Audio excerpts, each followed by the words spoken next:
Pokemon? How the hell did Game Freak make an apple Pokemon interesting? I'm not sure, but they sure as hell succeeded. Applein is able to evolve into 2 different Pokemon depending on which version of the game you chose. Flying Apple or Fat Apple. I'm going with Flapple. Seriously, the whole idea of this evolution line deserves a medal. They are designed after the image of a little green worm buried inside an apple. Flapple is the result of an apple fusing with the worm and turning said apple into wings and armoured plating. It commits to the apple theme so hard, it's hard to find any complaints about the design. Not to mention its G-Max form is a caramel apple. The signature moves reference to the toxicity of apple seeds, as well as the story of an apple falling onto Isaac Newton's head. And the reptilian design refers to the biblical snakes that made Eve eat Eden's apple. That's too many apple references for one evolution line. In battle, Flapple relies on berries to restore itself if it gets in a pinch. I do admittedly prefer these for the design and barely use them in battle, but that should be enough of a reason to have them this high, right? Who's that Pokemon? Another pre-evolution I prefer over the final stage, and once again it's due to the anime. It's Krogunk. In particular, Brock's Krogunk. But before that, his origin. Krogunk is based on a poison dart frog, the most toxic creature on the planet. I already love frogs, but this is a frog you do not want to mess with. This makes me appreciate Krogunk's design more than most. In the anime, Krogunk takes over the role of Misty and Max, meaning it's his duty to stop Brock from flirting with every woman in the vicinity. He does this with a well-placed jab to the stomach. Many say the joke gets old, but to me it can't get old enough. Also, I think it's interesting how they chose Krogunk over Toxicroak for Pokken. Guess he's just that popular. Look at him go! I'm not kidding, the anime is the only reason I like him this much. So I guess we can move on to the next entry. Who's that Pokemon? As soon as Tapukoko was announced in 2016, I immediately knew it would sit among my favourites.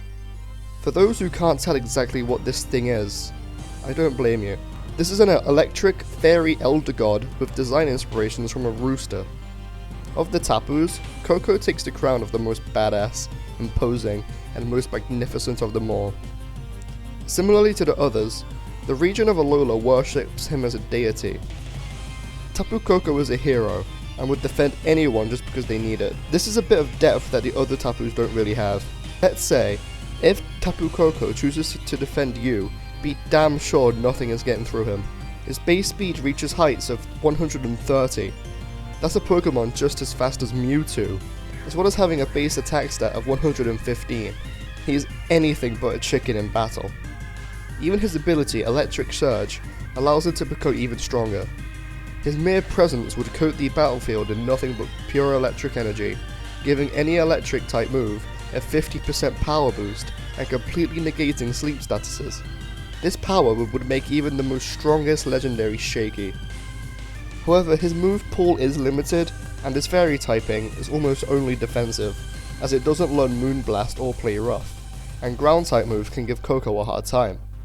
But that doesn't stop me from worshipping its numerous strengths. Who's that Pokemon? You heard me. I like this literal pile of trash more than Tapukoko. I'm not joking.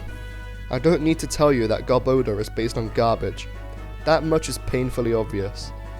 But I believe his design goes a little bit deeper than that. First of all, the region he comes from is based on the US of A, which has a huge problem with trash building up in landfills and dumps. But Garboda also completes what I like to call the pollution trio. Wheezing represents air pollution, Muck is water pollution, and Garboda is land pollution. All of these things are huge real world issues. But I also like using Garboda in battle from time to time. It is the perfect spike setter thanks to its bulk, but it can also do some damage with gong shots and even explosion if you so wish. Recently, Garboda even received a Gigantamax form to boost its already great stats for 3 turns. I just wish people would stop judging Garboda based on the fact that he's trash, when Muck existed in Generation 1. Oh well, at least I will always love this dude. Who's that Pokemon? Every rose has its thorns, and Roserade is no exception. I often hear people say that Roserade is a girly Pokemon, and that only little girls would like it. I'm sorry, but Roserade has the potential to decimate entire teams if they aren't ready. I love Roserade. She is almost like a ninja with a cape and mask, further showing how deadly it can be. She has one of the highest special attack stats of all grass types, with the maximum being 383.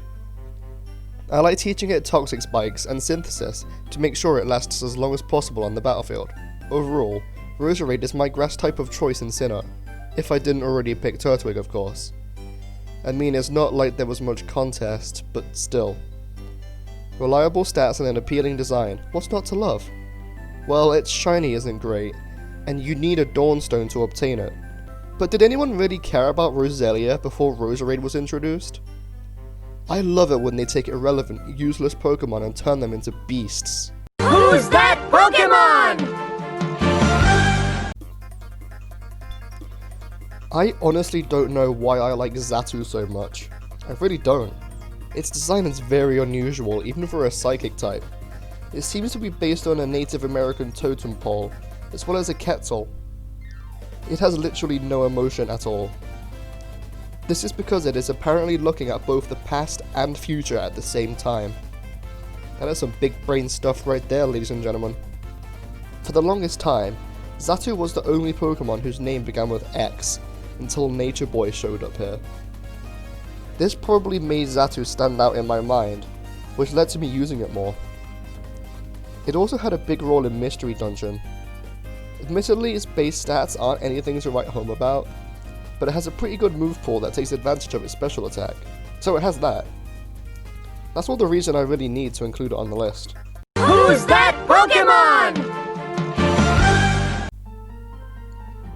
Breloom is one of my newest favourites. My best description of this Pokemon is a giant mushroom kangaroo creature. Peak creativity. Breloom is a very good battler too, even if it's crippled by flying types. In terms of attack, he is a monster, and is one of, if not the strongest physical grass type. He also has some great abilities too. Effect Spore is sure to piss off anyone who doesn't expect it. And then there is Poison Heal, which allows Breloom to heal when it's poisoned. It's a difficult choice, ain't it? If you make a Poison Heal Breloom, hold a Toxic Orb, and then teach it Facade, you have a true beast in your hands. The only correct way to train a Breloom in my opinion is to make it a sweeper, with all EVs going into attack and speed. My favourite. All in all, Breloom is one of the best grass types in Hoenn. Who's that Pokemon? Little known fact about me, my favourite animal is the Toucan. So naturally, when I first laid my eyes on Toucanon, I squeed. Toucanon takes the old concept of the early game normal flying type and makes it actually interesting while still being normal flying type. I used this thing all throughout Sun and Moon, and it actually held its own in a battle. It has a base 120 attack stat, and everything else is well balanced, meaning it doesn't really falter in any area. It even has a signature move in Beak Burn, where it takes 2 turns to charge up a huge blast of energy hidden inside that huge beak. If anything touches Toucanon while he's charging, they get burned. That is epic.